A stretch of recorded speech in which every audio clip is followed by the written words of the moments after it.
हरे कृष्ण। फिर से सबका एक बार स्वागत है आज की श्रीमद् भागवतम की चर्चा में।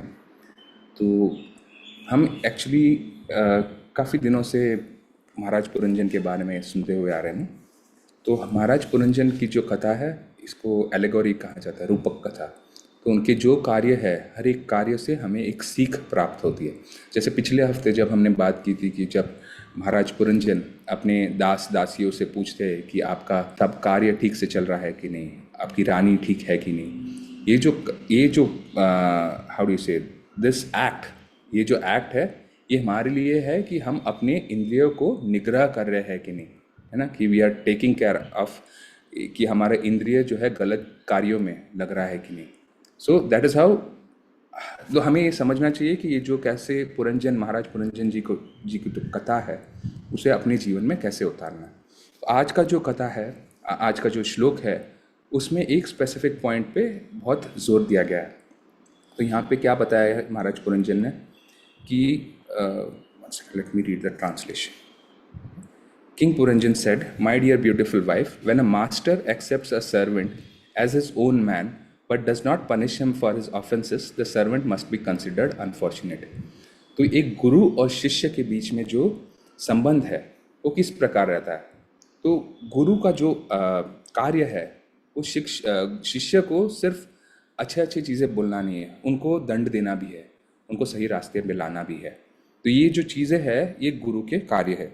इनफैक्ट मैं एक्चुअली जोलिनस भक्ति अनुग्रह जनार्दन स्वामी महाराज का लेक्चर सुन रहा था। तो उसमें महाराज जी बता रहे थे कि एक्चुअली शील प्रभुपाद जी के टाइम पे शील प्रभुपाद जी को भी भक्ति सिद्धांत सरस्वती ठाकुर जी ने एक बार बहुत बुरी तरह झाड़ा था। तो इन द सेंस कि क्या हो गया कि जब शील प्रभुपाद जी बैठे थे कथा में, तो उनके पीछे एक व्यक्ति बैठे थे और उनको बात करने की कोशिश कर रहे थे। और ये भक्ति सिद्धांत सरस्वती महाराज क्लास दे रहे थे इसके बीच में, और वो पीछे वाला व्यक्ति जो है इनसे प्रभुपाद जी से बात करने की कोशिश कर रहे। तो शील भक्ति सिद्धांत सरस्वती ठाकुर जी ने ये देखा और तुरंत लेक्चर उन्होंने बीच में रोक दिया और फिर बोला उनको, जो व्यक्ति पीछे बैठे थे उनको बोला कि क्या तुम सिर्फ जो रोज़ डोनेशन लाकर देते हो इस मंदिर को, उसके वजह से तुम्हारा ऐसे हक बन जाता है कि लेक्चर के बीच में आप डिस्टर्ब करो किसी और को। और यही नहीं, फिर वो भक्ति सिद्धांत सरस्वती ठाकुर जो है अपने शिल प्रभुपाद जी के पास जाकर बोलते हैं, शिल प्रभुपाद जी, मतलब उस टाइम पे अभय चरण डे है ना, उनको बोलते हैं कि क्या तुम्हें गुरु बनना है, तुम्हें आकर बैठना है यहाँ पे लेक्चर देने के लिए। तो प्रभुपाद जी को कैसे है उनके गुरु महाराज ने डांटा, लेकिन ये बात हमें समझना चाहिए कि ये जो डांट है हमारे भलाई के लिए।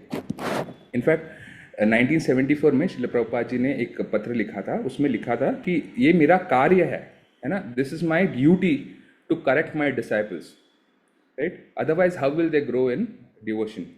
भक्ति में आगे कैसे बढ़ेंगे अगर मैं उनको सही रास्ते पे नहीं लाऊंगा।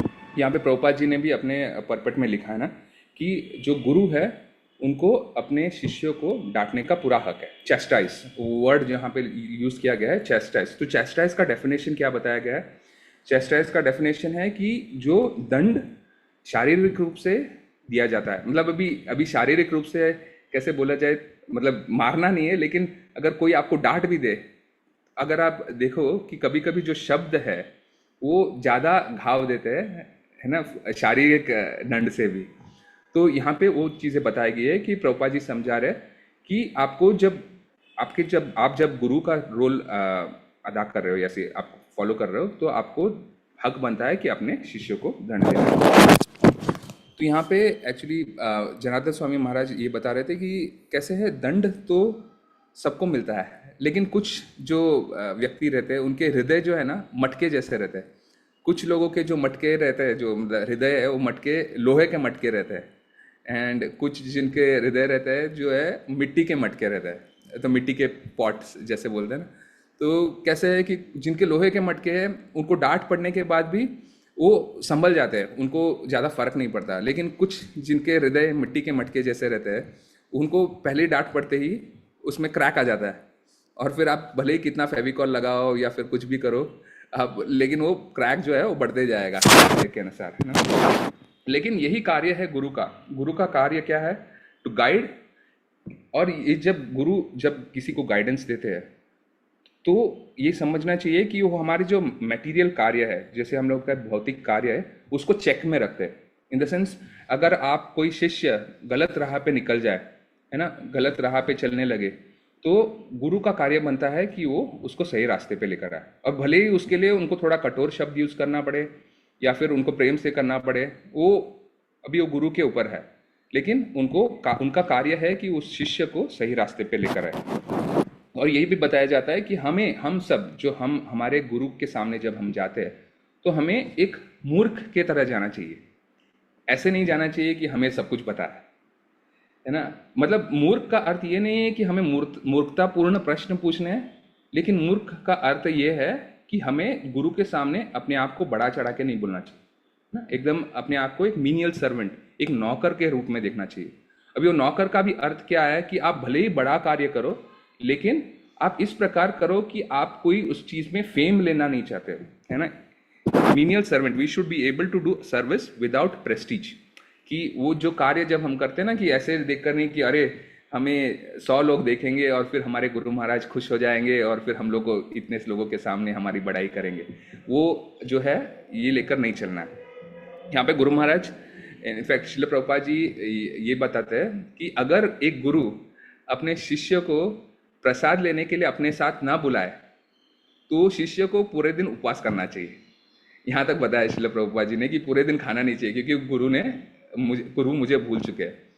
लेकिन ऐसा होता नहीं है, क्योंकि गुरु अपने शिष्यों को कोई भी स्थिति में उनका बहुत अच्छी तरह से ख्याल रखते हैं। एंड स्पिरिचुअल मास्टर जैसे हमारे गुरु है, वो सबके लिए सेम है। मतलब यहाँ पे भगवत गीता में 9 मैं आपको पहला बोलना भूल गया, 9.29, अगर कोई पढ़ सकता है उसका ट्रांसलेशन क्विकली। 9.29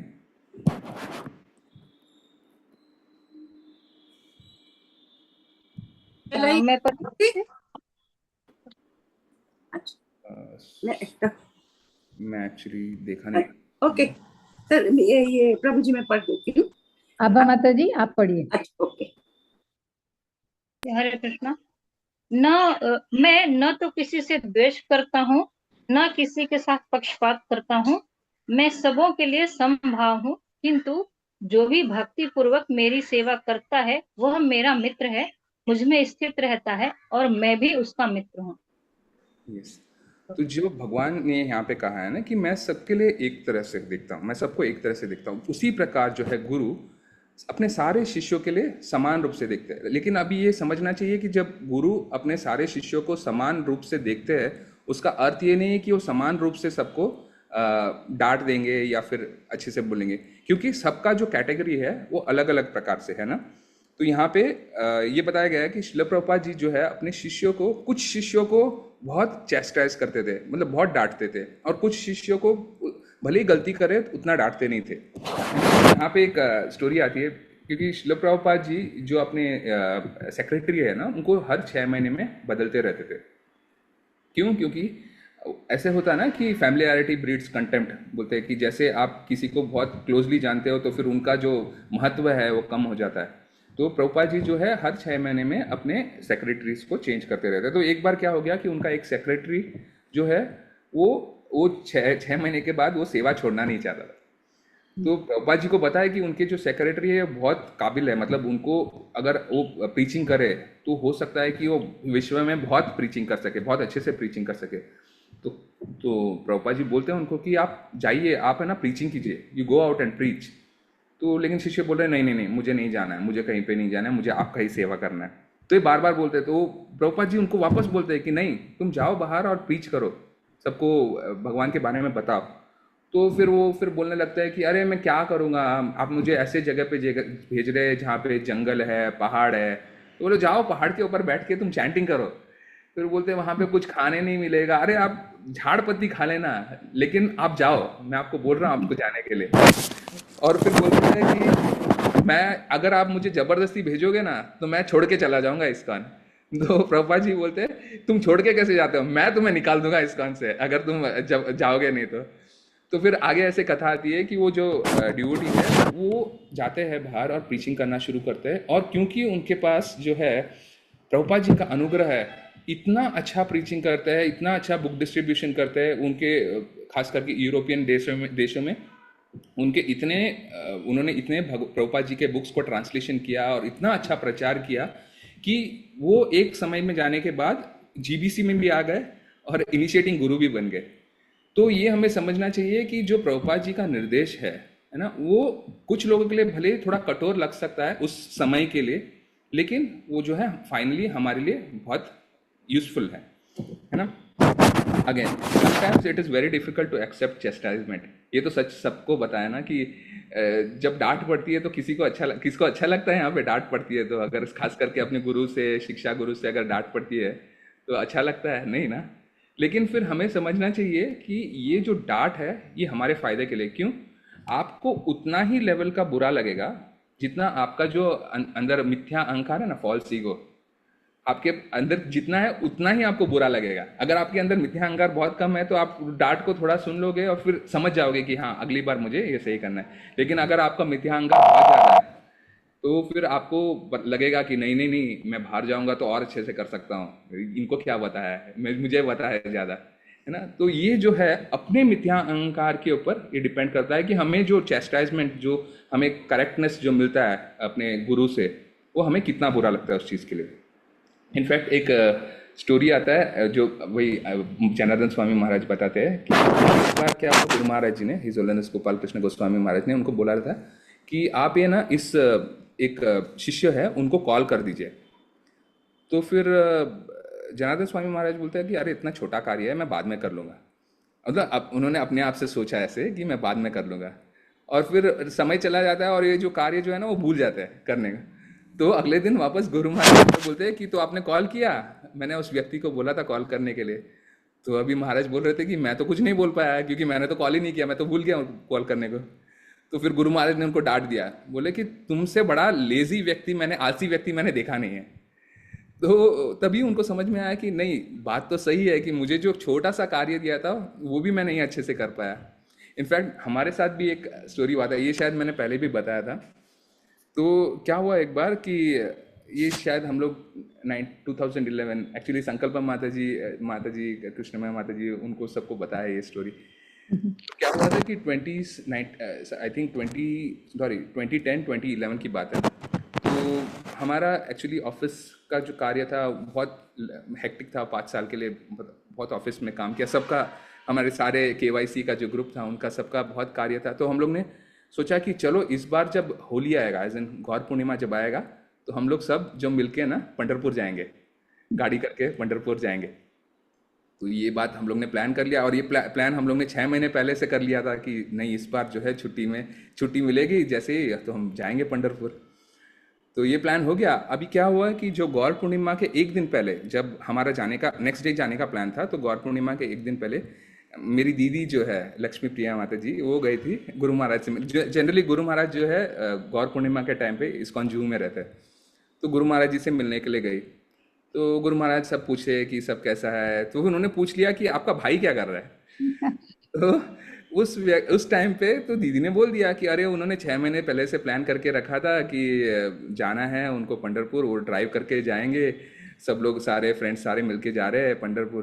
तो ऑफकोर्स दीदी ने ये मतलब ऐसे खुशी से बोला था कि अरे मतलब मेरा भाई तो बाहर जा रहा है। अभी गुरु महाराज तभी उनको डांट दिए, बोले अरे ऐसे कैसे बाहर जा रहे हैं, ये समय थोड़ी ना बाहर जाने का, करो इमीडिएटली कॉल करो कृष्णमय माता जी को। तो माता जी को कॉल किया गया, गुरु महाराज ने कॉल किया, बोला कि मैंने सुना आपके लड़के सब जा रहे हैं पंढरपुर, जब यहाँ पे गौर पूर्णिमा हो रहा है, उनको बोलो कोई नहीं जाएगा, सबको यहाँ पे आना है, सुबह मंगल आरती के लिए आइए और पूरा दिन यहाँ का प्रोग्राम अटेंड कीजिए। अब माता जी का हमें कॉल आया, बोला कि नहीं नहीं गुरु महाराज ने ऐसा बोला है, आप लोग का प्लान कैंसिल। अभी आप सोचिए कि 6 महीने का जो हमने प्लान किया था, और सब हो गए गुस्सा, बोले कि अरे, और सब हुए गुस्सा मेरे दीदी पे, क्योंकि वो बोल रहे थे कि आपको जाने की क्या जरूरत थी, जाके बोलने की क्या जरूरत थी। तो अब हम लोग बहुत गुस्से में थे रात को। लेकिन फिर हम लोग ने बोला कि कोई बात नहीं, अभी क्योंकि गुरु महाराज जी का इच्छा है, उन्होंने कहा है कि हमें मंगल आरती के लिए जाना है, तो फिर हम लोग सब जो है मंगल आरती के लिए गए अगले दिन। और मंगल आरती में जैसे गुरु महाराज मिले, वो चैंटिंग करने के लिए श्री राधा रास बिहारी जी के बाजू में बैठे थे ना, तो वहाँ पे बैठे थे गुरु महाराज जी, हम जाके दंडवत प्रणाम किए। तो महाराज जी बोले अच्छा आ गए, यहाँ पे, अब यहाँ पे पूरा दिन सेवा करना, कहीं जाना मत। तो बोले ठीक है गुरु महाराज। तो ये मैं कथा क्यों सुना रहा हूँ, क्योंकि ये जो आगे जाकर क्या हुआ उस दिन की बात है, वो ज़्यादा इम्पोर्टेंट है इसमें। क्या हुआ उस दिन, गौर पूर्णिमा का दिन, हमारे जो संतोष प्रभु जी है उनको थोड़ा किडनी स्टोन का इशू हुआ था। तो वो इशू इतना बड़ा हो गया कि उनको हॉस्पिटल में अभी एडमिट करना पड़ा, और ये अगले दिन की बात है। तो हम वही सोच रहे थे कि हमें तो पता नहीं था ये समय, लेकिन अभी हम सोच रहे थे कि सोचो अगर हम चले गए होते, है ना, पंढरपुर के लिए निकल गए होते, और ये हम 2010 की बात कर रहे हो, वहाँ पे ना ही उतना कोई हॉस्पिटल की व्यवस्था है और ज़्यादा कुछ सुविधाएं भी नहीं है। हम रहते थे रास्ते के बीच में, है ना, और फिर पता नहीं अगर ये प्रॉब्लम हुआ रहता तो हम कैसे रिजॉल्व करते थे उसको, हम फंस जाते थे।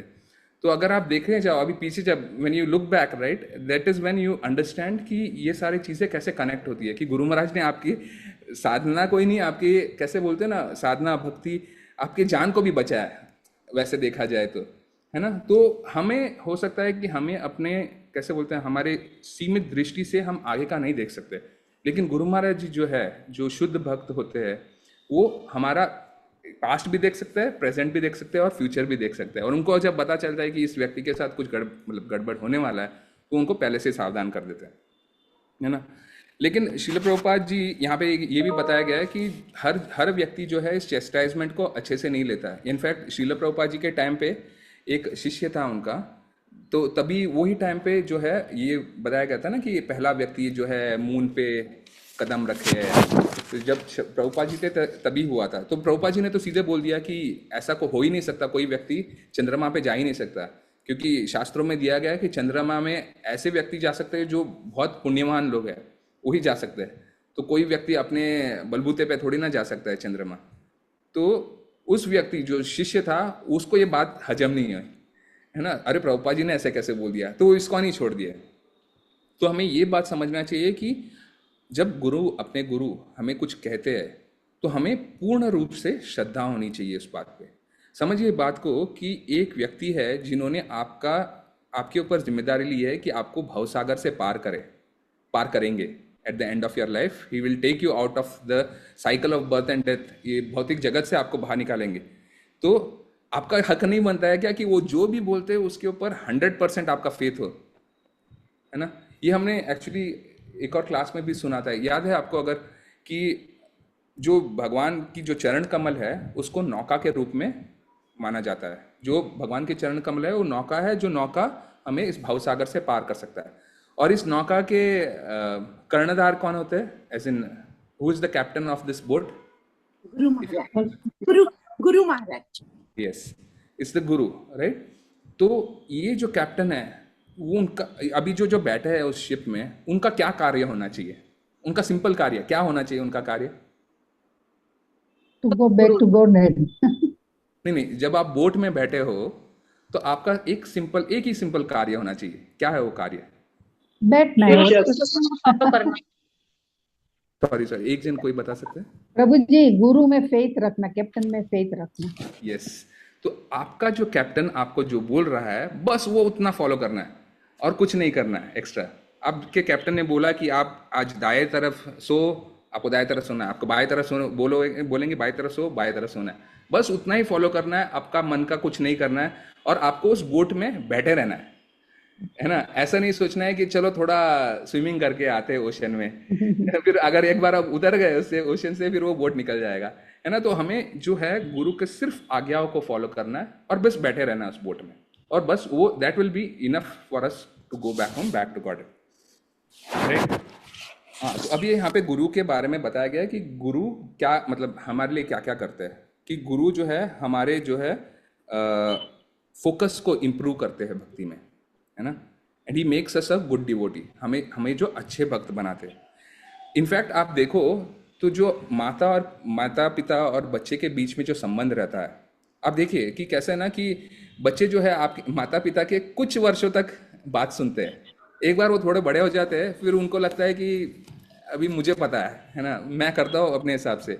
और फिर माता पिता भी बोलते हैं कि ठीक है अभी क्या है, मतलब उनकी इच्छा है, उनको करने दो, मेरे से तो पूछ नहीं रहे, अपनी इच्छा से कर रहे हैं, उनको करने दो। लेकिन गुरु का ऐसा रोल नहीं है। गुरु का रोल तो और भी थैंकलेस है, क्योंकि अगर वो गलती करते हैं तो उनको तभी के तभी उनको सही करने का हक बनता है ना। तो गुरु will correct you at any point of time. ऐसा नहीं कि आप बड़े हो गए तो इंडिपेंडेंट। आपके जो गुरु है आपके लिए अभी जब आप नौसिखी हो तभी भी आपके गुरु है, जब आप महान भक्त बन जाओ तभी भी आपके ही गुरु है ना। तो उनके जो निर्देश है उनको तो आपको पालन करना ही है, राइट। और ये बहुत थैंकलेस जॉब है, क्योंकि कोई भी ये नहीं देखता, जैसे अभी कोई भक्त बहुत महान भक्त बन जाए है ना, तो वो ध्यान नहीं देता कि अरे इनके पीछे जो है इनके गुरु ने इनको कितने जगह पे सही किया है। सब वो सिर्फ वो व्यक्ति को देखते हैं कि अरे ये इतना बड़ा महान भक्त बन गया है ना। लेकिन उनके गुरु, उनके उस भक्त को इतने महान बनने के पीछे एक गुरु का बहुत बड़ा सहयोग है, कि गुरु जो है उनको बहुत जगह पे सही करते हैं। वो कहीं कहीं कितने कितने गलत रास्ते पे चले जाते हैं। इनफैक्ट कल ही हम ये भक्ति वृक्ष में, हमारे भक्ति वृक्ष में भी डिस्कस कर रहे थे कि एक तो होता है डिवोटी एसोसिएशन और एक होता है गुरु, मतलब पथ प्रदर्शक गुरु जैसे आप बोलते हो। तो अभी हमने एक्चुअली एक कथा आती है जो श्रीमद् भागवतम में, कोई बता सकता है उसको? हैंड्स रेज कीजिए, कि एक साथ अगर बोलेंगे तो कुछ समझ में नहीं आएगा, है ना। कौन सी कथा है जिसमें डिवोटी एसोसिएशन और गुरु के बारे में बताए? गुरु या डिवोटी एसोसिएशन के बिना एक व्यक्ति जो है 90% भाव स्टेज में भी जाने के बाद भक्ति से गिर गए।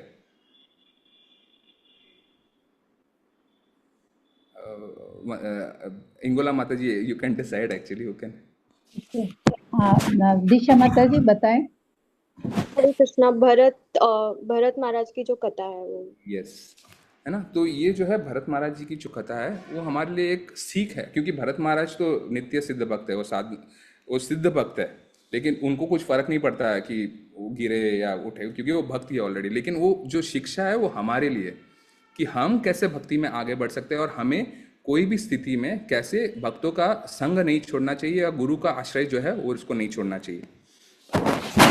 तो ये जो है श्रील प्रभुपाद जी अपने शिक्षाओं से भी हमें देख सकते हैं। खास करके जब अगर आप प्रभुपाद लीलामृत पढ़ते हो या फिर बहुत सारे डिवोटीज के, इनके डिसाइपल्स कन्वर्सेशन अगर पढ़ते हो, तो आप देखोगे कि प्रभुपाद जी ने किसी को रिजेक्ट किया ही नहीं। इन द सेंस, अगर कोई व्यक्ति जो बहुत मतलब बुरा कार्य करके फिर वापस आ जाए, बोले कि प्रभुपाद जी मेरे से गलती हो गई, मुझे वापस ले लीजिए, प्रभुपाद जी सिर्फ एक चीज़ पूछते थे, क्यों किया आपने ऐसे कार्य? और फिर वो व्यक्ति जो है बता देगा कि ऐसे ऐसे हो गया, मैंने ऐसे किया। तो प्रभुपाद जी बोलते हैं नहीं कोई बात नहीं, आप आ जाओ। और अगले दिन से it is like normal, at he never takes that like कि ये व्यक्ति छोड़ के जा चुका है या तो ये बुरा व्यक्ति है। नहीं, प्रभुपाद जी सबको समान रूप से लाइक ये देते थे, कैसे बोलते हैं ना, इम्पोर्टेंस। तो ये जो भाव है, ये जो है गुरु में कैसे आता है? क्योंकि वो भगवान में भी है। क्योंकि भगवान में आप देखोगे, भगवान का जो अनुग्रह है और जो उनका शाप है बिल्कुल सेम है। ये आप कौन से कथा से समझ सकते हो? Again quiz question. एक स्मॉल स्टोरी है जो भगवान के अर्ली पास्ट टाइम्स में आता है, कि एक उनको ऐसा दंड दिया उन्होंने कि वो उनके ऊपर अनुग्रह भी बना। वंदना माता जी। जब वामन देव में बाली की बहन ने कहा था कि ये मेरा पुत्र हो, तो उन्होंने बोला था कि उन्होंने पूतना माता से, फिर उन्होंने कहा कि ऐसे पुत्र को तो मैं जहर दे दूं, तो उन्होंने जहर पीकर भी उनपे कृपा करी। पूतना माता का एग्जाम्पल, नो? पूतना, हाँ ना, यस। अच्छा माता जी, तो मैं एक्चुअली जो स्टोरी देख रहा था वो जो था वो कालिया जी के लिए था। तो कालिया के जो पत्नियां हैं, नाग पत्नियां हैं, वो भगवान से जो है प्रार्थना करते हैं कि मेरे पति ने ऐसा कौन सा कार्य किया था कि आपने उनके सर के ऊपर नृत्य किया। हालांकि जो भगवान ने उनके सर पर नृत्य किया तो ऐसा नृत्य किया कि उनको जहर को पूरा निकाल दिया, है ना। लेकिन सोचो कितना बड़ा अनुग्रह है कि हर एक जो सर है कालिया के, उसमें भगवान श्री कृष्ण के चरण कमल है। और वो कालिया वहां पे क्यों छुपने आया था? क्योंकि वो आपको पता है ना कथा कि जो है गरुड़ वहां पे आ नहीं सकते थे, तो वो आकर वहां पे छुप गया था। तो नाग पत्नियां जो है वो ऐसे उनसे प्रार्थना करते कि भगवान आपने हमारे पति के ऊपर इतना बड़ा अनुग्रह किया कि आपने उनके हर सर के ऊपर उनका आपका चरण चिन्ह छोड़ा है। तो आप समझिए कि अनुग्रह, और अगर आप बाहरी दृष्टि से देखें तो जैसे भगवान कृष्ण ने कालिया को बहुत अच्छे से मारा है ना, लेकिन वो उनके लिए अनुग्रह भी है ना। सिमिलरली जो भगवान के भक्त होते हैं वो भी वैसे रहते हैं कि वो कभी कभी श्राप दे देते हैं, लेकिन वो श्राप भी उनके लिए अनुग्रह होता है। कोई मुझे बता सकता है ऐसा कोई कथा जहाँ पे भगवान के भक्त ने श्राप दिया हो?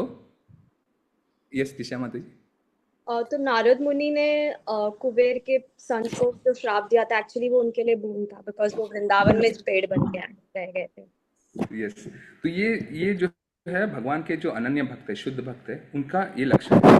जैसे नारद मुनि जी की जो यहाँ पे कथा आती है, नारद मुनि जी ने दो कुबेर के पुत्र, कुबेर कौन है आपको बताया कि वो जो ट्रेजरर है, स्वर्ग के ट्रेजर है, उनके पुत्र। तो यहाँ पे ऐसे बताया जाता है कि जिनके पास बहुत पैसा होता है या फिर बहुत लक्ष्मी होती है, वो है ना ये तीन चीज़ों में हमेशा फंसते हैं। एक तो है मदिरापान, इंटॉक्सिकेशन, विमेन एंड गैम्बलिंग। तो ये तीन चीज़ें उनके लिए सहज हो जाता है क्योंकि उनके पास इतना धन है कि वो ये सब कार्यों में लग जाते हैं। लेकिन नारद मुनि जी ने उनके ऊपर भी अनुग्रह किया है। और अनुग्रह कैसे किया? उनको श्राप देके। श्राप कैसे किया कि उन्होंने बोला कि आप दोनों झाड़ बन जाओ, है ना, झाड़ बन जाओ।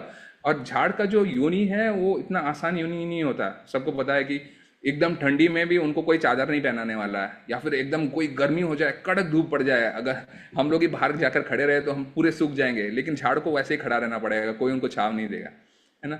लेकिन नारद मुनि जी ने उनके ऊपर ऐसा अनुग्रह किया कि उनको जन्म दिया नंद महाराज के कोर्टयार्ड में, है ना, उनके कोर्टयार्ड में। तो सोचो उनका क्या भाग्य रहेगा कि उन्होंने बचपन के भगवान के सारे लीलाएं देखे ना। भगवान यहाँ पे से भागते हुए अपने कोर्टयार्ड में छोटे छोटे मतलब अपने नन्हे पैरों से, यशोदा मैया उनकी पीछे भाग रही है ना। उन्होंने पूरा का पूरा दर्शन लिया है भगवान का। तो ये जो हम देख सकते हैं ना कि जो भक्तों का आर्ट रहता है वो भी अनुग्रह ही रहता है।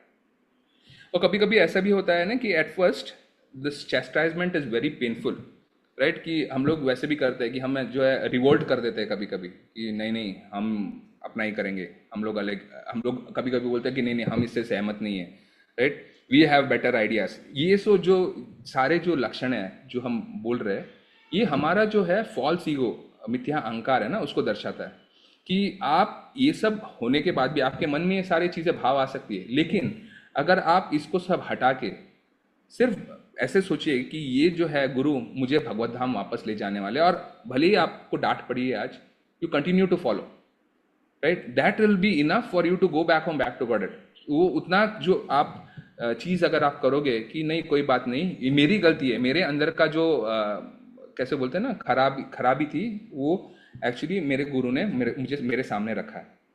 स्पिरिचुअल मास्टर, हाँ, ये जो अभी डांट पड़ती है इसका भी एक्चुअली एक्सप्लेनेशन दिया गया है कि डांट जो है अलग अलग तरीके से पड़ती है। ऐसे भी नहीं होता कभी कभी कि आपको मतलब ऐसे शब्दों से डांट पड़े या हाथों से डांट पड़े। कभी कभी गुरु महाराज जब आप बोलते हो तो एकदम ग्रेव हो जाते हैं, एकदम शांत हो जाते हैं, आपको उत्तर ही नहीं देंगे, है ना। श्रील प्रभुपाद जी के भी ऐसे बहुत सारे टाइम हुए जब भी कोई व्यक्ति को ऐसे लगता है कि अरे मैंने बहुत अच्छा प्रश्न पूछा है, लेकिन श्रील प्रभुपाद जी उसका उत्तर ही नहीं देते, बोले कुछ बोलते नहीं थे।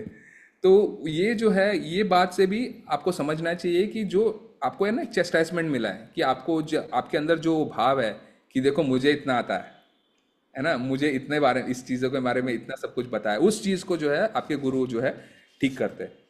और कृष्णा कॉन्शियसनेस में, भक्ति में अगर आपको बहुत आसानी से आगे बढ़ना है तो एक ही चीज़ आपको करना है। क्या है वो? We have to follow our spiritual master completely. क्योंकि श्रील प्रभुपाद जी ने एक ही क्लियर, और ये बात आपको समझना चाहिए कि अगर आपको डांट भी पड़ी है किसी चीज़ के लिए, ये इवेंचुअली जो है ये आपको भगवान की कृपा है। क्योंकि भले ही गुरु ने आपको डांटा है, लेकिन ये जो है आप भगवान के थ्रू ही आपसे मतलब आपके पास आपके साथ हुआ है। और यहाँ पे श्रील प्रभुपाद जी क्लियरली बोलते हैं कि Krishna can be explained in 5 words, Krishna is the supreme controller, right. ये बात अगर आप समझ जाए कि जो भी आदेश, जो भी निर्देश और जो भी आपको डांट पड़ी हो या फिर कुछ भी चेस्टाइजमेंट मिला हो, ये जो है भगवान के निर्देश के अनुसार ही मिला, ये बात को आपको समझना है ना। और इवेंचुअली देखिए कैसे ना ये पूरा जो कृष्णा कॉन्शियसनेस है, ये गुरु के जितने शिष्य है, ये सारे अगर आप समझते हो ऑर्केस्ट्रा, आपको सबको पता है ऑर्केस्ट्रा क्या होता है। ऑर्केस्ट्रा मतलब बहुत सारे जो है इंस्ट्रूमेंट्स प्ले किया जाता है, सब जो है इंस्ट्रूमेंट्स अलग अलग इंस्ट्रूमेंट्स हो सकते हैं, लेकिन वो जब ऑर्केस्ट्रा में जब बजता है तो एक सिम्फनी होना चाहिए ना, in the sense everyone should be together, है ना। भले सब अपने अपने अलग अलग कार्य कर रहे हैं, अलग अलग चीज़ें बजा रहे, लेकिन वो जो है एक सब एक सुंदर जो म्यूजिक के रूप में प्रकट होता है। तो ये जो है गुरु ये कार्य करते हैं कि सबको एक ऑर्केस्ट्रा में जैसे लेकर आए, सबका अलग अलग कैसे बोलते हैं ना कि आशाएं है, इच्छाएं है, लेकिन गुरु जो है उनको सबको एक कृष्णा कॉन्शियस फोल्ड में लेकर आते हैं। एक्चुअली श्रील प्रभुपाद जी जो है इसका बहुत एक सुंदर एग्जाम्पल देते हैं। एक्चुअली श्रील प्रभुपाद जी का आपने ये स्टेटमेंट सुना रहेगा कि इस्कॉन इज माई बॉडी, आपने सुना रहेगा ना ये स्टेटमेंट कि इस्कॉन जो है मेरा शरीर है। तो प्रभुपाद जी एक एग्जाम्पल देते हैं कि एक बार क्या हो जाता है कि दो भाई है, वो दोनों को अपने पिताजी की सेवा करनी है। तो बोलते हैं कि दोनों बोलते हैं कि मैं मसाज करूँगा मेरे पिताजी को, तो दूसरा भाई भी बोलता है मैं भी मसाज करूँगा। तो अभी एक भाई शुरू करता है तो पिताजी बोलते हैं ठीक है, आप एक पैर आप मसाज कीजिए, दूसरा पैर आप मसाज कीजिए। तो अभी एक भाई शुरू करता है मसाज करना, और दूसरा भाई देखता है कि अरे ये तो थोड़ा अच्छे से दबा दबा के मसाज कर रहा है। तो अभी दूसरा भाई शुरू करता है मैं और अच्छे से मसाज करूँगा। तो अभी दूसरा भाई जो है और जोर जोर से मसाज करना। अभी पहला वाला भाई ये देखता है कि अरे दूसरा वाला इतना जोर जोर बोले मैं और अच्छे से मसाज करूँगा। लेकिन ये सब कार्य में आप भूल गए कि जो है जो पिताजी है वो सफ़र करेंगे, है ना। Eventually is the father who suffers, because आपका जो सेवा है वो भगवान की या गुरु की खुशी के लिए होनी चाहिए। तो आपको सेवा उस प्रकार करनी चाहिए कि आपके गुरु जो है खुश हो जाए। लास्ट में एक्चुअली मैं और बस 2 मिनट लूँगा कि यहाँ पे बताया गया है कि जो है 3 प्रकार के गुरु होते हैं। कौन से गुरु? दीक्षा गुरु, शिक्षा गुरु और चैत्य गुरु। तो हमें जो है हर एक जो गुरु है उनके आदेशों का पालन करना चाहिए। जिस प्रकार से जितने आपका कैपेसिटी है, कैपेसिटी को हिंदी में क्या बोलते हैं, क्षमता है ना, जितनी आपकी क्षमता है उतने आपको अपने गुरु की सेवा करनी चाहिए। और कभी कभी होता है कि जब गुरु जो है आपको करेक्शंस देते हैं, उसका मतलब है कि वो आपके लिए केयर कर रहे हैं, है ना, आपका ध्यान रख रहे हैं। अगर आप समझिए व्यक्ति आपको कभी ठीक करने की कोशिश करेगा जब वो व्यक्ति चाहता है कि आपसे आपका कुछ भलाई हो, तभी वो बताएगा ना कि ये सही कीजिए। अगर आपका भलाई नहीं चाहता है व्यक्ति तो आपको कुछ बोलेगा नहीं, आप गलती करते जाओ, इवेंचुअली किसी दिन पकड़े जाओगे तो फिर बोलेंगे कि आपको नहीं समझ में आया सब चीज़ें, इतनी सारी गलती कर दी। लेकिन गुरु जो है आपको पहले दिन से आपको सही करने की करना शुरू करता है कि उनका कार्य ही है कि आपको करेक्ट करे, है ना। और उसका जो करेक्ट करने का जो कार्य है उनका कैरिंग नेचर जो है वो अपने शिष्यों के लिए दिखाता है। लास्ट एक स्टोरी बताता हूँ फिर हम एंड करेंगे कि एक्चुअली जनार्दन स्वामी महाराज जी कह रहे थे कि वृंदावन में एक माता जी थी, वो जो है ना हमेशा देखती थी कि गुरु पूजा के समय कौन क्या कर रहा है, क्योंकि उनका पूरा फोकस ये रहता था कि गुरु पूजा के समय सबका जो ध्यान है वो प्रभुपाद जी की तरफ होना चाहिए। कोई आपस में बात नहीं करना चाहिए, कोई मतलब ऐसे करते रहता ना, कोई हंसी मजाक कर रहे कोने में खड़े रह के। गुरु पूजा के टाइम पे पूरा फोकस जो है गुरु भगवान श्रील प्रभुपाद जी की पूजा के ऊपर होनी चाहिए। तो अगर कोई व्यक्ति ऐसा करता रहता था तो जो है एंडिंग में जब गुरु पूजा खत्म हो जाता था तो माता जी उनको जाके बोलती थी कि नहीं, आप जो है आपने ये चीज़ जो है सही नहीं किया, तो आपको ये ध्यान रखना चाहिए अगली बार। तो लेसन क्या है हमारे लिए ये सारे चीज़ों में?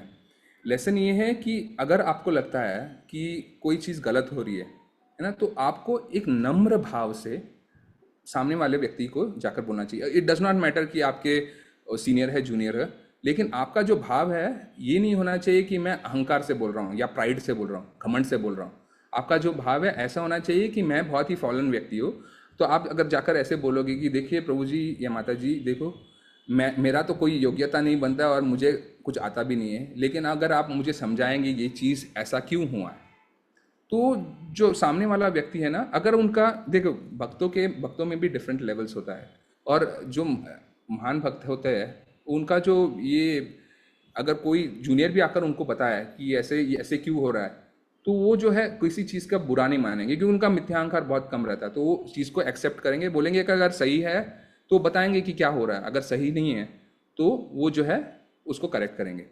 तो यहाँ पे लास्ट में एक स्टेटमेंट प्रभुपाद जी ने बोला था ना कि devotee accepts all kinds of reversal in life as benediction. तो रिवर्सल का अर्थ क्या होता है? कोई बता सकता है रिवर्सल का अर्थ क्या होता है? कौन बता सकता है रिवर्सल का ये वर्ड का? पलट। हाँ, पलट, करेक्ट। तो एक्चुअली यहाँ पे कैसे बताया गया था, वो ट्रांसलेशन में ऐसे बोला गया है कि अगर आपके जीवन में कुछ गलत भी हो रहा है तो भी एक्सेप्ट करना चाहिए। लेकिन रिवर्सल का एग्जैक्टली मीनिंग कैसे हो जाता है कि समझो कि आपने ABCDE चीज़ की है कि और आप एक्सपेक्ट कर रहे हो कि ये सारे चीज़ें करने के वजह से आपके गुरु महाराज बहुत खुश हो जाएंगे, है ना। और ये सारे चीज़ें करने के बाद भी अगर और आपने सब परफेक्टली किया है, लेकिन रिजल्ट क्या होता है कि गुरु महाराज जो है आपसे नाराज हो जाते हैं, बोले तो आपने ऐसे कैसे किया। तो ये जो है इसको रिवर्सल बोला जाता है कि आपने जो कार्य किया है ना वो सब चीज़ें ऐसे एक्सपेक्ट करके किया था कि सब अच्छे से जाएगा, लेकिन हो सकता है वो कंप्लीटली ऑपोजिट जाए, है ना। लेकिन वो चीज़ को भी आपको एक्सेप्ट करना है, क्योंकि आप अगली बार जब करेंगे तो आपको इस चीज़ का भी ध्यान रहेगा, है ना। तो गुरु का वही कार्य है कि आपको हर पथ पे आपको सही मार्ग पे लेकर जाए। तो कोई भी रिवर्सल भी अगर हो जाए अपने जीवन में तो उस चीज़ का हमें जैसे ना बहुत शौक नहीं करना चाहिए कि अरे कैसे कर दिया, हमें सीखना चाहिए और इसको ऐसे ही भक्ति में आगे बढ़ना चाहिए। Okay, so thank you everyone, it's 9। मैं यहाँ पे पॉज करूँगा, अगर किसी का कोई प्रश्न है तो पूछ सकते हैं।